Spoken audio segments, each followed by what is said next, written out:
kayo mga kapobre. Ano umaga sa inyo. Today is Monday, December 14th here in Canada. Pupunta muna ako sa post office. Titingnan ko kung may laman na yung mailbox ko.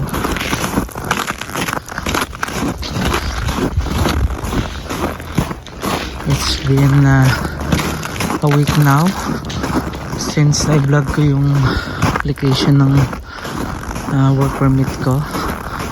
And titingnan ko yung email, I mean yung PO box ko, kung meron nang nakalagay na mailed.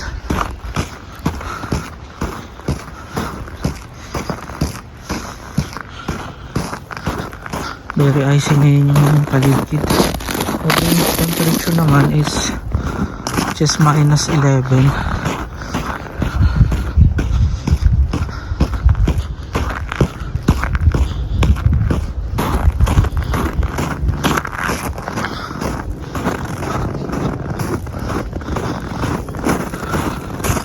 May pasok pa ako maya 1:30 to 10. Wala nga akong gloves, so kaya naman.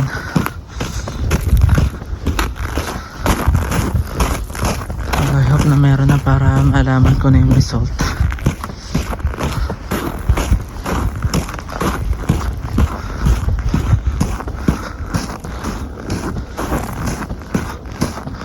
Yung sa family ko on process pa din, so I'm still waiting for them.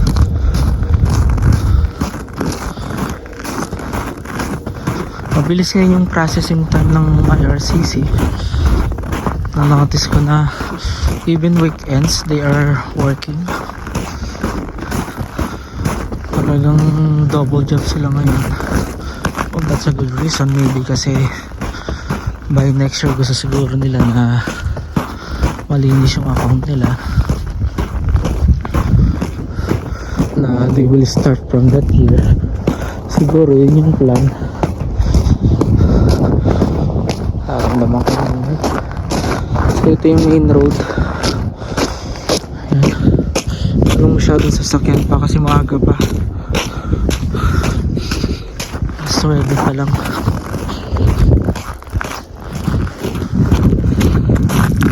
Sasakyan puro ice. Parang nagtitipa ka ng gaya. Ang lalakaran ko naglilitak-litak. Galas kalagit dito.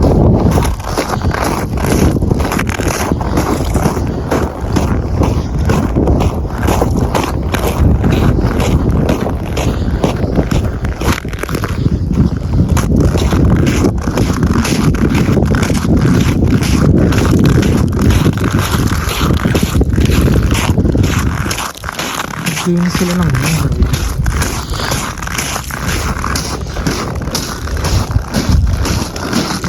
Kaya yung load ay kayo naman. Dito lang talaga nalagay sa gilid kasi yung mga tinanggal nilang snow. Dito lang siya nakakip. Yung kumakapal lang siya na kumakapal, tumataas na tumataas. Within this week meron na namang snow na paparating.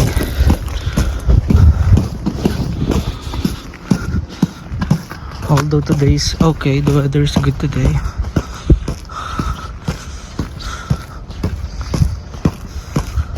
Nakita nyo ba? Icy yan. Madulas, medyo delikado.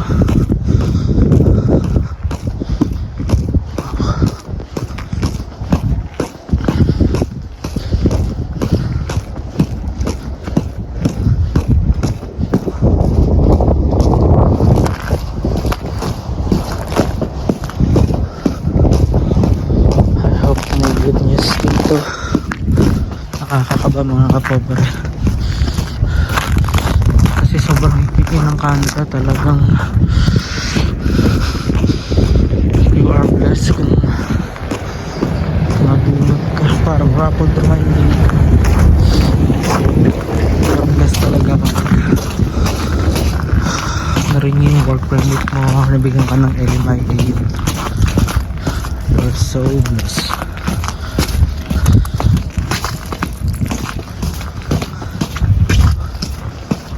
Ayun po yung paligid ko, maaga pa kasi.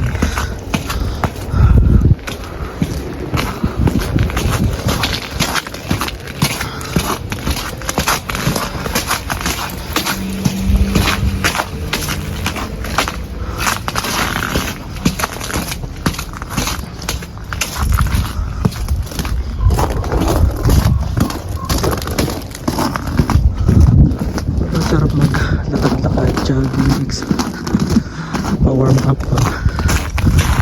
So yung paligid ko ngayon mga kapobre, mag-lakad ito tayo sa post office.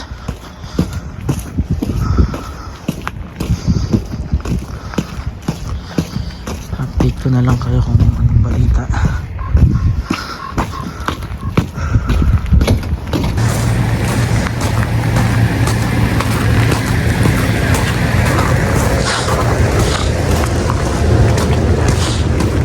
So yun mga kapobre, wala pa rin laman yung aking PO box. So try ko ulit tomorrow, Tuesday, kasi Monday pa lang naman ngayon. Baka ngayon pa lang talaga yung delivery niya. Tingnan natin. So alam ko Canada Post is on strike also ngayon. Kaya sabi ng teller sa post office na possible na ma-delay.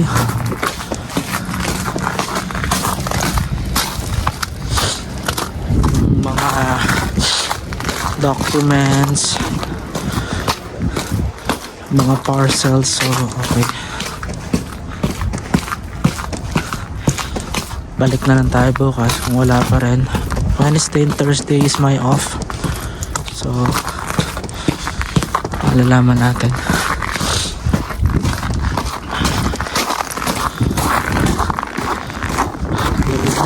Gloves na ako, hindi na kaya ng kamay, parang puputok yung kamay ko eh.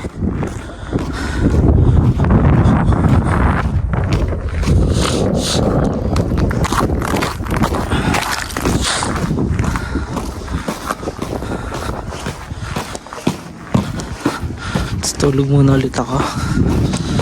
So may pasok pa ako ng 1:30, so 10 AM pa lang. Alam ako siguro ng 12:30 para may 2.5 hours pa ako matutulog.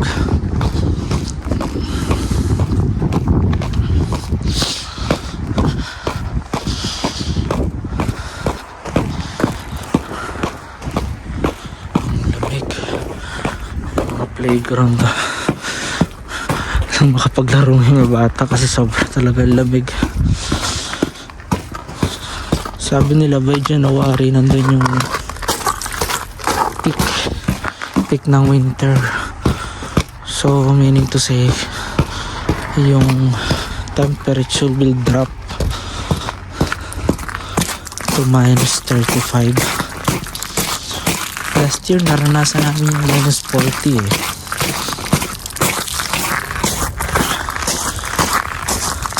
But this week, yeah, there's -34 on their forecast. Within this week, I think it will be on Wednesday or Thursday.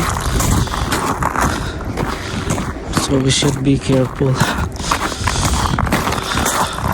Wear the proper gear on winter, and if you own a car, yeah, better to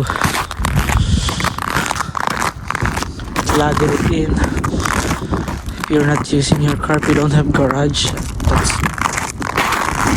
better to plug it in because it won't start.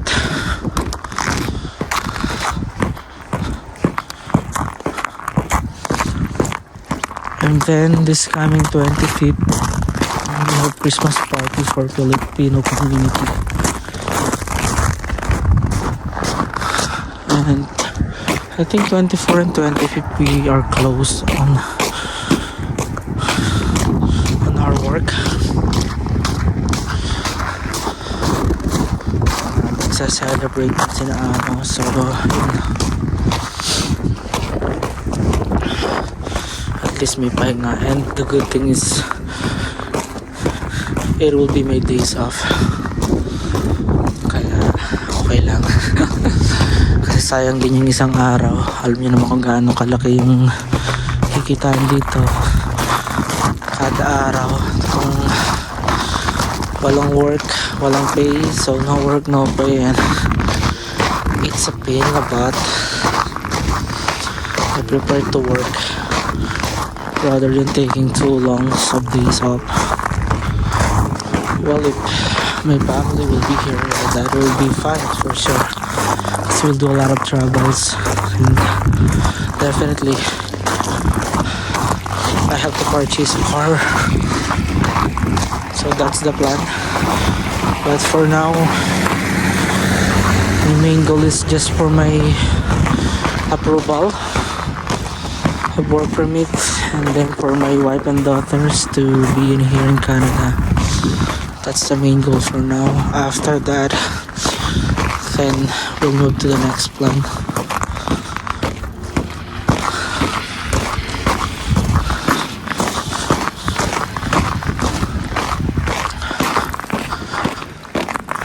So I'm close to my house now. Gonna go back to the basement and sleep.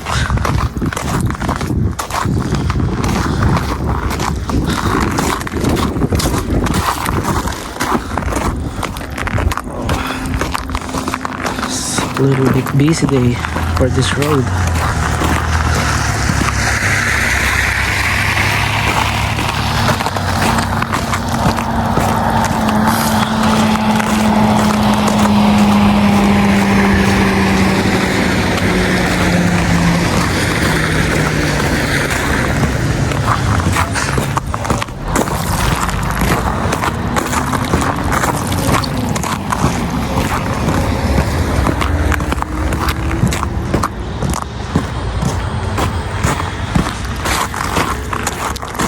This is the church where I always attend every Sunday. Come to me, all who are weary and burdened, said Jesus. Why? That's a very good Bible verse. It's very heartfelt, and very inspiring.